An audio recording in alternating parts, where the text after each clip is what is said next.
Hello friends, आज मैं आप लोगों के लिए न्यू नेशनल एजुकेशन पॉलिसी, जिसको NEP भी कहते हैं, नई शिक्षा नीति 2020 लेकर आई हूँ। यह अभी UGC नेट के एग्ज़ाम के लिए बहुत ही इम्पॉर्टेंट है, हर एग्ज़ाम के लिए इम्पॉर्टेंट है। तो हम जानते हैं कि सबसे पहली शिक्षा नीति कब बनी थी, तो वो 1968 में बनी थी। द्वितीय शिक्षा नीति बनी थी 1986 में, और जिसे फिर 1992 में संशोधित किया गया था। 34 इयर्स के बाद नई शिक्षा नीति आई है 2020 में, 2020 में। यह स्वतंत्र भारत की तीसरी शिक्षा नीति है। ठीक है, यहाँ तक तो क्लियर है। इस शिक्षा नीति में क्या हुआ कि मानव संसाधन मंत्रालय का नाम नया हो गया। इस शिक्षा नीति ने मानव संसाधन मंत्रालय, जिसको MHRD कहते थे, वो बदलकर अब शिक्षा मंत्रालय हो गया। ठीक है, ये एजुकेशन मिनिस्ट्री हो गया। ठीक है, इसके बाद ये समिति जो बनी शिक्षा नीति की, वो किसके अध्यक्षता में बनी? तो इसरो के साइंटिस्ट थे इसरो के प्रमुख साइंटिस्ट डॉक्टर के कस्तूरी रंगन की अध्यक्षता में समिति का गठन हुआ। मई 2019 में कस्तूरी रंगन समिति ने राष्ट्रीय शिक्षा नीति का नया रूप सरकार के समक्ष प्रस्तुत किया, जिसका उद्देश्य क्या था? इस शिक्षा नीति का उद्देश्य था शिक्षा की गुणवत्ता को उच्च करना। ठीक है, तो ये कब प्रस्तुत किया गया? मई 2019 में। किसने प्रस्तुत किया? कस्तूरी रंगन समिति। कस्तूरी रंगन कौन थे? ये सारा क्वेश्चन बनता है आपका एग्जाम के लिए। इसरो के प्रमुख डॉक्टर के कस्तूरी रंगन। ठीक है, तो इस नीति का उद्देश्य शिक्षा की गुणवत्ता को ऊंचा करना। इस ये जो समिति का गठन हुआ, उसके ड्राफ्टिंग कमेटी के अध्यक्ष थे श्री TS सुब्रमण्यम। क्या याद रखना है आपको कि ड्राफ्टिंग कमेटी के जो अध्यक्ष थे, उनका नाम था TS सुब्रमण्यम, और अध्यक्ष कौन थे समिति के? तो वो के कस्तूरी रंगन। 29 जुलाई को MHRD, ministry of human resource development, उस समय के मंत्री कौन थे? श्री रमेश पोखरियाल ने नई शिक्षा नीति 2020 का ड्राफ्ट पेश किया। किस तारीख को पेश किया? तो 29 जुलाई 2020 को। ठीक है, और ये सारा MHRD की देखरेख में तो हो ही रहा था, लेकिन किसकी अध्यक्षता में हो रहा था? इसकी अध्यक्ष कौन थी? केंद्रीय मंत्री स्मृति ईरानी। ठीक है, राष्ट्रीय शिक्षा नीति 2020 तैयार करने के लिए विश्व की सबसे बड़ी परामर्श प्रक्रिया चलाई गई। सबसे परामर्श लिया गया। एक निश्चित समय तक लोगों को कहा गया कि वो अपने सुझाव दें। तो ये सुझाव कब से चला? 26 जनवरी 2019 से लेकर 31 अक्टूबर 2019 तक लोगों के सलाह लिए गए, और उनके सुझाव को ध्यान में रखकर नई शिक्षा नीति का ड्राफ्ट तैयार किया गया। और उसके बाद उस राष्ट्रीय शिक्षा नीति का नया रूप कस्तूरी रंगन समिति ने प्रस्तुत किया। तो हम लोगों ने क्या क्या जाना कि कस्तूरी रंगन की अध्यक्षता में समिति गठन हुई, जिस मई 2019 में, और कस्तूरी रंगन समिति ने राष्ट्रीय शिक्षा नीति का नया रूप सरकार के समक्ष प्रस्तुत किया, जिसका उद्देश्य था शिक्षा की गुणवत्ता को उच्च करना। ड्राफ्टिंग कमेटी के अध्यक्ष थे TS सुब्रमण्यन, और 29 जुलाई 2020 को MHRD मंत्री श्री रमेश पोखरियाल ने नई शिक्षा नीति का ड्राफ्ट पेश किया। ठीक है, इसके लिए विश्व की सबसे बड़ी परामर्श प्रक्रिया चलाई गई। परामर्श प्रक्रिया में लोगों के, बड़े बड़े शिक्षाविदों और सब क्षेत्र के लोगों के सुझाव लिए गए, जो कि 26 जनवरी 2019 से लेकर 31 अक्टूबर 2019 तक चली। इसका मुख्य उद्देश्य क्या था इस शिक्षा नीति का? भारत को वैश्विक स्तर पर शैक्षिक रूप से महाशक्ति बनाना। पहले अब तक हम लोग महाशक्ति किस रूप से बनाते थे? सैन्य रूप में ना, सैन्य शक्ति बढ़ाकर। लेकिन अब शैक्षिक रूप से, शिक्षा से महाशक्ति बनाना और भारत में शिक्षा का सार्वभौमिकरण कर शिक्षा की गुणवत्ता को उच्च करना। सार्वभौमिकरण करना मतलब सबको शिक्षा प्रदान करना, एजुकेशन को यूनिवर्सलाइज करना, सबको शिक्षा मिल सके इसकी व्यवस्था करके शिक्षा की गुणवत्ता को बढ़ाना। नई शिक्षा नीति में 3 साल से 18 साल तक के बच्चों को 3 साल से 18 साल तक के बच्चों को शिक्षा के आधार कानून, जिसको हम क्या कहते हैं इंग्लिश में, right to education, right to education, जो कि 2009 में पास हुआ था, उस कानून के तहत रखा गया। सारे बच्चों को 3 साल से 18 साल तक जितने बच्चे हैं देश में सबको राइट टू एजुकेशन कानून के तहत, मतलब हर को शिक्षा पाने का अधिकार है, कोई उसे रोक नहीं सकता। नई शिक्षा नीति 2020 के तहत क्या तय किया गया, 2030 तक, 2020 में जो भी लागू किया गया वो 2030 तक लागू रहेगा। नई शिक्षण प्रणाली को निश्चित किया गया है। कब तक के लिए, 2030 तक। वर्तमान में कौन सा चल रहा था, 10+2+3 मॉडल था, उसके स्थान पर पाठ्यक्रम को बदलकर कौन सा शैक्षिक प्रणाली में विभाजित किया गया, ये है 5+3+3+4। पहले था 10+2, 10 क्लास के बाद 2, है ना। अब क्या है, 5 क्लास, फिर 5 years, 3 years, 3 years plus 4 years, इतने साल में शिक्षा को विभाजित किया गया। इस शिक्षा नीति का विजन क्या है, विजन है सबको उच्च शिक्षा प्रदान करना, मतलब प्राइमरी शिक्षा ही नहीं, उच्च शिक्षा सबको प्रदान करना। नई शिक्षा नीति 2020 के लिए केंद्र तथा राज्य सरकार के निवेश का भी लक्ष्य रखा गया। इसमें क्या है कि केंद्र और राज्य सरकार दोनों को निवेश करना है और अपने इसके लिए शिक्षा क्षेत्र के लिए सरकार ने पहली बार 6% और जीडीपी का 6% निवेश करने की बात कही गई, जो पहले 1.7% के करीब था। इसका हम तुलनात्मक ढांचा देखते हैं। पहला जो एकेडमिक ढांचा था, जिसमें क्या था कि 10 साल तक, 6 साल से 16 साल तक कक्षा 10th क्लास तक बच्चे पढ़ते थे। उसके बाद 10+2 का व्यवस्था था, तो 6 के पहले ये प्री प्राइमरी का है, इसकी कोई गिनती नहीं है। तो 10 साल तक 6 वर्ष से 16 वर्ष की आयु में बच्चे 10th क्लास पास करते थे और फिर 2 साल 16 से 18 साल तक की आयु में वो +2 करते थे। ठीक है। अब नया शैक्षणिक ढांचा जो है, इसमें क्या है कि पहला 3 साल है फाउंडेशनल जिसको कहते हैं, तो पहला 3 साल प्री स्कूल है, ये पहला 3 साल प्री स्कूल है। उसके बाद फिर ये एज जो है, ये एज ग्रुप है 6 से 8 साल का, ये पूरा, उसमें 3 साल है प्री स्कूल और फिर 3 साल के बाद क्या है, ये है पहला और दूसरा क्लास, जो 6 साल के जब बच्चे हो जाएंगे तो 6 से 7 1 साल क्लास 1 में पढ़ेंगे और 7 से 8 क्लास 2 में पढ़ेंगे। तो ये इनका एज हुआ 6 से 8 हो गया क्लास 1-2 के लिए,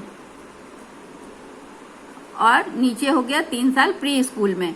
उसके बाद तीसरी कक्षा से 5वीं कक्षा तक जो एज उसके लिए क्या निर्धारित किया गया, 8 to 11, 8 साल से 11 साल के बच्चों का ये हो गया 3 साल। ठीक है। तो ये हमारा हो गया 5, ये हो गया कितना, 5+3 है ना, 5+3 3 साल, इसमें ये तीसरी कक्षा से लेकर 5वीं कक्षा ये प्रिपरेटरी हो गया, जिसमें कि उनको तैयार किया जाएगा। तो तीसरा से क्लास 3 से क्लास 5 एज 8 to 11, ये 3 हुआ। फिर 3+3 हम लोग का क्या था, 5+3+3, अभी हम लोग पहुंचे यहाँ। फिर ये 3 साल का है, इसमें क्लास 6 से लेकर क्लास 8 तक उम्र कितनी, एज है 11 से 14 ईयर्स, मिडिल स्कूल का एज, तो 6ठा 7वां 8वां क्लास। उसके बाद 14 से 18 साल की उम्र में जो बच्चे होंगे ये +4 आ गया। ठीक है। इसमें क्या है, कौन कौन सा क्लास आया, 9, 10, 11, 12। ठीक है।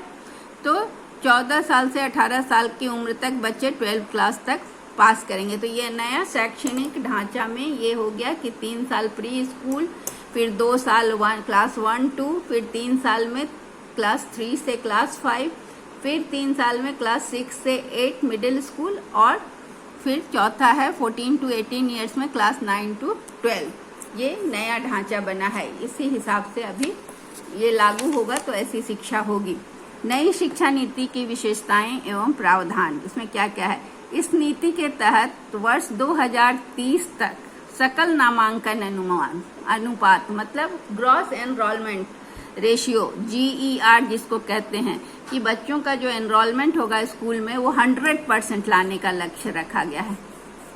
ठीक है, अभी सारे बच्चे स्कूल नहीं जाते हैं, लेकिन 2030 तक ये शिक्षा के सार्वभौमिकरण के तहत इसको 100% करने का लक्ष्य है। ये बहुत इम्पोर्टेंट है। ये आप क्वेश्चन आया है कई बार कि कब तक 100% लाने का है, या 2030 तक क्या लाने का है, ग्रॉस एनरोलमेंट कितना % करने का है, इस तरह का क्वेश्चन बनता है। तो ये आंसर होगा 100%, या होगा कि 100% GER कब तक लाना है, तो 2030 तक। ठीक है, नई शिक्षा नीति में 5+3+3+4 डिजाइन वाले शैक्षणिक संरचना का प्रस्ताव किया गया है, जिसे हमने अभी देखा कि 3 से 18 साल तक की आयु वाले बच्चों को शामिल करना है। इसका ढांचा मैंने दिखा दिया। 5 वर्ष तक फाउंडेशनल स्टेज है, 3 साल प्री प्राइमरी, और फिर स्कूल में कितना क्लास में जाना है, 1 और 2, ये हमने देखा अभी 5 साल का। फिर 3 साल का प्रिपरेटरी स्टेज है। ठीक है, उसमें क्या है 3 to 5 क्लास तक। फिर 3 वर्ष का मध्य चरण है जिसमें 6, 7, 8 क्लास तक बच्चे पढ़ेंगे, और 4 वर्ष का उच्च चरण जिसमें कि 9, 10, 11, 12 क्लास हो जाएगा। ठीक है, ये शिक्षा नीति की विशेषता और प्रावधान है। अगला है कि इस नई शिक्षा नीति 2020 के तहत HHRO मतलब क्या है, HHRO द्वारा बुनियादी साक्षरता तथा संख्यात्मक ज्ञान पर एक राष्ट्रीय मिशन की स्थापना का प्रस्ताव किया गया है। ठीक है,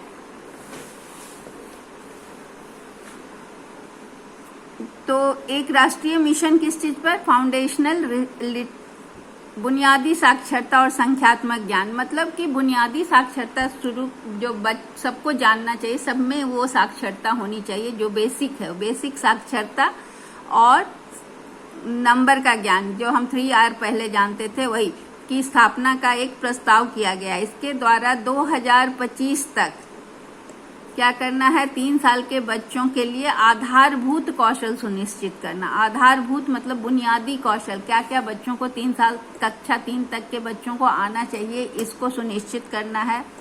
फिर अगला है भाषाई विविधता का संरक्षण। भाषाई विविधता क्या हुआ कि अलग अलग भाषा है, सबकी मातृभाषा अलग है, स्थानीय भाषा अलग है, तो कक्षा 5 तक की शिक्षा में मातृभाषा तथा स्थानीय और क्षेत्रीय भाषा के अध्ययन का माध्यम बनाने के लिए कहा गया, इस पर बल दिया गया है। मतलब कि क्या है, 5+3 जो एज है वो कक्षा 5 तक आ रहा है। 5+3 वाला में ये जो है, इसमें 5वीं क्लास तक बच्चे आ रहे हैं, जिसमें कि कहा गया कि उनको मातृभाषा के माध्यम से शिक्षा दिया जाए। इसके अलावा कक्षा 8 और आगे मातृभाषा को कहा गया कि शिक्षा के लिए प्राथमिकता दिया जा सकता है, मातृभाषा में पढ़ाई कराई जा सकती है, लेकिन ये कंपलसरी नहीं है, लेकिन इसमें बल दिया गया है 5 तक, क्लास 5 तक क्षेत्रीय भाषा या मातृभाषा को।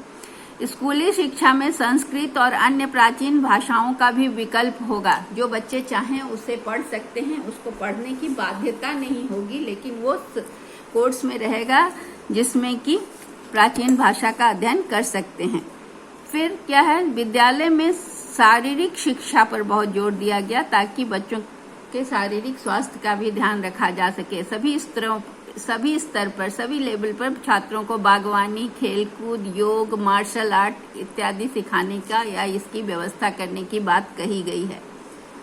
फिर सिलेबस, करिकुलम और मूल्यांकन, इवैल्यूएशन, पाठ्यक्रम और मूल्यांकन संबंधी सुधार। इसमें क्या करना है कि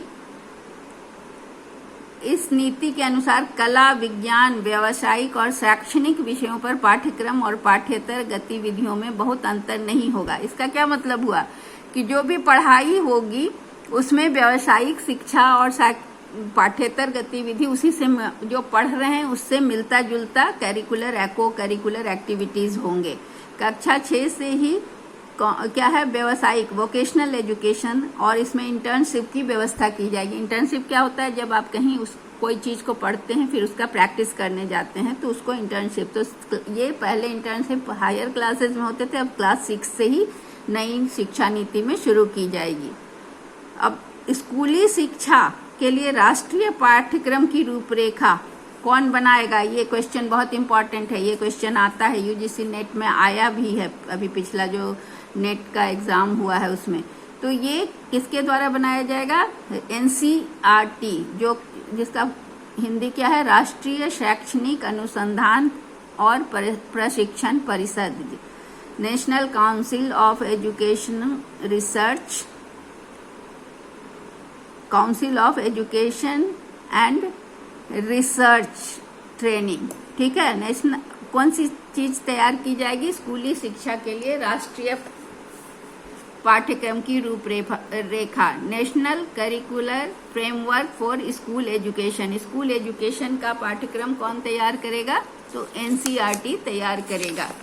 इसके बाद क्या है कि छात्रों के समग्र विकास के लिए कक्षा 10 और 12 में परीक्षाओं में बदलाव किया जाएगा। अभी किया नहीं गया है, प्रावधान है कि उसमें चेंज किया जाए, उसमें सेमेस्टर सिस्टम लाया जाएगा और उसमें मल्टीपल चॉइस क्वेश्चंस को शामिल किया जाएगा। क्या होता है ना कि जब भी आपका क्वेश्चन होता है लेंदी क्वेश्चन, तो उसमें आप रटा रटाया आंसर देते हो। जब बहुविकल्पीय रहेगा तो आप पूरे कोर्स को पढ़ोगे और आंसर करोगे, क्योंकि उसमें बिना पूरी किताब को पढ़े आप आंसर नहीं कर सकते। सिलेक्टेड क्वेश्चन पढ़ के आप आंसर नहीं कर पाएंगे। और सेमेस्टर सिस्टम करने से क्या होगा, कोर्स छोटा छोटा हो जाएगा, तो छात्रों को आसानी होगी। फिर छात्रों की प्रगति के मूल्यांकन के लिए मानक निर्धारक निकाय, मतलब स्टैंडर्ड डिसाइड करेगा। मानक निर्धारक निकाय के रूप में किसको लाया गया, परख नाम का एक राष्ट्रीय आकलन केंद्र, नेशनल असेसमेंट सेंटर की स्थापना की जाएगी। वो क्या करेगा, परख का फुल फॉर्म क्या है, क्या क्या आकलन करेगा, परफॉर्मेंस असेसमेंट करेगा, रिव्यू करेगा, एनालिसिस करेगा, नॉलेज और फिर होलिस्टिक डेवलपमेंट किसका करेगा, नॉलेज का एनालिसिस करेगा, विश्लेषण करेगा, रिव्यू करेगा, उसका मूल्यांकन करेगा, आपका परफॉर्मेंस को देखेगा। किस लिए करेगा ये सारा चीज, तो आपका ओवरऑल डेवलपमेंट के लिए, होलिस्टिक कंप्लीट डेवलपमेंट के लिए। तो ये परख का फुल फॉर्म भी आता है एग्जाम में, इसको भी आप ध्यान से देखेंगे। फिर छात्रों की प्रगति के मूल्यांकन तथा छात्रों को अपने भविष्य से जुड़े निर्णय लेने में सहायता प्रदान करने के लिए, मतलब कैसे छात्र प्रोग्रेस कर रहे हैं उसका कैसे इवैल्यूएशन होगा या असेसमेंट होगा, तथा छात्र को अपने भविष्य से जुड़े निर्णय लेने के लिए क्या करना होगा, उसके लिए कृत्रिम बुद्धिमत्ता, आर्टिफिशियल इंटेलिजेंस का प्रयोग किया जाएगा। उस पर आधारित सॉफ्टवेयर का प्रयोग किया जाएगा। वो उसमें मशीन का इंटेलिजेंस ऐसा होता है जो मनुष्य की तरह काम करता है। शिक्षण व्यवस्था से संबंधित सुधार, शिक्षण व्यवस्था में अब टीचर्स के लिए क्या करेंगे इस नई शिक्षा नीति में, तो टीचर की नियुक्ति में प्रभावी और पारदर्शी प्रक्रिया होगी और कार्य मतलब ट्रांसपेरेंट सिस्टम से टीचर्स का अपॉइंटमेंट होगा और उनका जो भी परफॉर्मेंस होगा उसके आधार पर उनको प्रमोशन मिलेगा। एनसीटी क्या है, national council of teacher education, राष्ट्रीय शिक्षक परिषद के द्वारा क्या होगा कि 2022 तक शिक्षकों के लिए एक राष्ट्रीय व्यावसायिक मानक का विकास किया जाएगा, national professional standard for teacher. ठीक है, 2022 तक। एनसीईआरटी के परामर्श पर अध्यापक शिक्षा हेतु पाठ्यचर्या की रूपरेखा बनाई जाएगी। National curriculum framework for teacher education, जो टीचर एजुकेशन बीएड वगैरह होता है उसके लिए राष्ट्रीय एक नेशनल करिकुलम बनेगा, जो सब जगह वही करिकुलम चलेगा, वही सिलेबस होगा। ठीक है, अगला है कि 2030 तक अध्यापन के लिए न्यूनतम डिग्री योग्यता 2030 में जब टीचर बनने के लिए सब मिनिमम क्वालिफिकेशन क्या होगा, तो 4 वर्षीय एकीकृत बीएड की डिग्री, मतलब 4 ईयर इंटीग्रेटेड बीएड की डिग्री जिसके पास होगी वही टीचर बन पाएगा। उच्च शिक्षा में क्या प्रावधान है, उच्च शिक्षण संस्थान में सकल नामांकन अनुपात मतलब ग्रॉस एनरोलमेंट रेशियो को बढ़ाना है, जो 2018 में कितना है 26.3%, उसको बढ़ाकर 50% करना है, तथा 3.5 करोड़ नई सीट बढ़ाना। कॉलेज में, इंस्टीट्यूट और विश्वविद्यालयों में सीटों की संख्या बढ़ाई ताकि ज़्यादा स्टूडेंट्स का एडमिशन हो सके। फिर मल्टीपल एंट्री एंड एग्जिट व्यवस्था, इसमें क्या होगा कि 3 या 4 वर्ष के स्नातक कार्यक्रम में छात्र जो हैं वो कई स्तर पर पाठ्यक्रम को छोड़ सकेंगे और अगर उन्हें काम मिलता है तो वो काम कर पाएंगे, लेकिन उनको डिग्री भी उसी के हिसाब से मिलेगा। अगर 1 वर्ष बाद कोई छोड़ देगा पढ़ाई को, ये ग्रेजुएट लेवल पर 3-4 वर्ष का जो कार्यक्रम है पढ़ाई का ग्रेजुएशन, तो 1 वर्ष बाद छोड़ेगा तो उसको सर्टिफिकेट मिलेगा, 2 वर्ष के बाद जो छोड़ेगा उसको एडवांस डिप्लोमा मिलेगा, 3 वर्ष बाद जो छोड़ेगा उसको ग्रेजुएट की डिग्री मिलेगी, और 4 वर्ष के बाद जो छोड़ेगा उसको रिसर्च के साथ ग्रेजुएशन मिलेगा।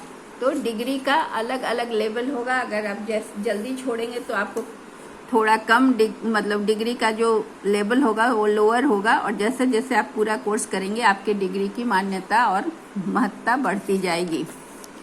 विभिन्न उच्च संस्थानों से प्राप्त अंक या क्रेडिट को डिजिटल रूप में सुरक्षित रखने के लिए, जैसे आप एक जगह पढ़े फिर दूसरी जगह चले जाते हैं, तो एक एकेडमिक बैंक ऑफ क्रेडिट बनाया जाएगा जिसमें कि आपका क्रेडिट वहाँ रहेगा, ताकि अलग अलग संस्थान में जब आप जाएंगे तो आपके प्रदर्शन के आधार पर आपको डिग्री दिया जाएगा, वो सारे क्रेडिट को देखते हुए। एमफिल के कार्यक्रम को समाप्त कर दिया, अब एमफिल की डिग्री नहीं मिलेगी, एमफिल की कार्यक्रम खत्म कर दिया गया इस नई शिक्षा नीति में। और इस नई शिक्षा नीति में देश भर में उच्च शिक्षण संस्थानों में क्या हुआ, एकल नियामक बना है, एक सिंगल अम्ब्रेला बॉडी जिसको बोलते हैं, सिंगल रेगुलेटरी बॉडी, जो एक नियामक बना वो सबको रेगुलेट करेगा, जिसका नाम है Higher Education Commission of India नाम से उच्च शिक्षा के लिए एक नियामक बना, एकल नियामक जिसको कहते हैं।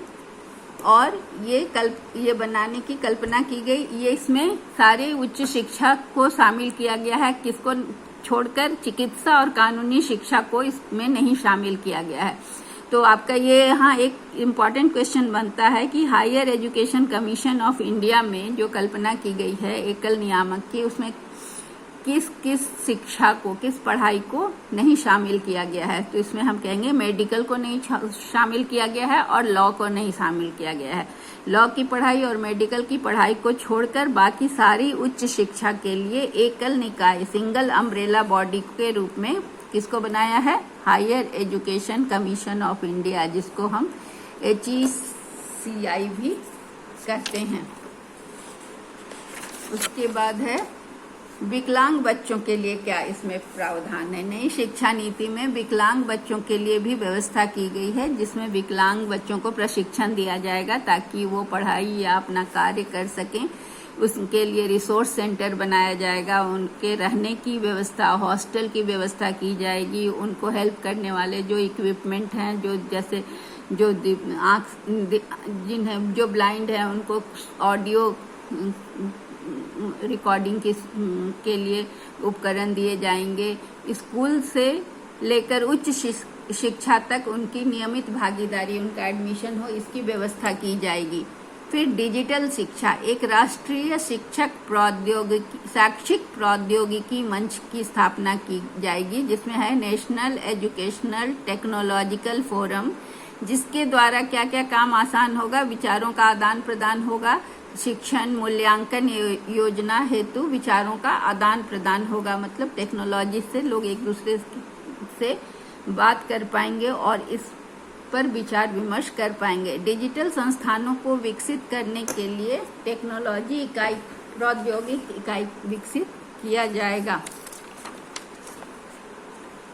अब ये जो HECI है, उच्च शिक्षा के 4 नियामक हैं, 4 नियामक निकाय हैं, जो हमने देखा कि जो पूरा उच्च शिक्षा को देखेगा, चिकित्सा और कानून को छोड़कर।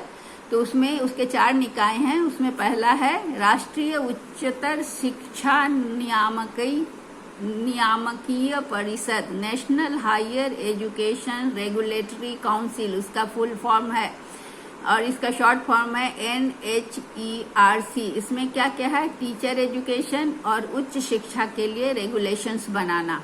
ठीक है, इस समिति, इस निकाय का क्या काम है, तो शिक्षक शिक्षा और उच्च शिक्षा के लिए रेगुलेट करेगा। सामान्य शिक्षा परिषद जो है वो उच्च शिक्षा के लिए स्टैंडर्ड डिसाइड करेगा, स्टैंडर्ड का निर्धारण करेगा। इसको कहते हैं जनरल एजुकेशन काउंसिल। फिर तीसरा है राष्ट्रीय प्रत्यायन परिषद, नेशनल एक्रेडिशन काउंसिल। एक होता है NAAC, जो कि national assessment and accreditation council नहीं, ये नई शिक्षा नीति में केवल राष्ट्रीय प्रत्यायन परिषद है, जिसका काम है कि ये बुनियादी मानदंड, सुशासन इत्यादि का एक्रेडिशन करेगा किसी भी संस्था का। उच्चतर शिक्षा अनुदान परिषद, हायर एजुकेशन ग्रांट काउंसिल, ये क्या करेगा कि कॉलेज और विश्वविद्यालयों को वित्त पोषण करेगा, धन देगा। पहले UGC देता था, अब नई शिक्षा नीति के तहत हायर एजुकेशन ग्रांट्स काउंसिल देगा। अगला है 8 वर्ष के बच्चों के लिए प्रारंभिक बचपन की देखभाल हेतु NCERT एक क्या करेगा, NCERT एक राष्ट्रीय कैरिकुलम बनाएगा और शैक्षणिक ढांचों का निर्माण करेगा। वित्तीय सहायता दिया जाएगा किसको, SC, ST, OBC और सामाजिक और आर्थिक रूप से वंचित समूह के छात्रों को वित्तीय सहायता दी जाएगी ताकि वो शिक्षा प्राप्त कर सकें। तो ये नई शिक्षा नीति में और क्या है, पारंपरिक ज्ञान संबंधी प्रावधान भी है। इसमें क्या है कि जनजातीय और स्वदेशी ज्ञान को भी पाठ्यक्रम में सही तरीके से, सटीक तरीके से शामिल किया जाएगा। और आकांक्षी जिले, जहाँ पर बहुत बड़ी संख्या में बच्चे छात्र हैं और जो जातिगत, सामाजिक और आर्थिक बाधाओं से पीड़ित हैं, उस एरिया को विशेष शैक्षिक क्षेत्र घोषित किया जाएगा, स्पेशल एजुकेशनल जोन।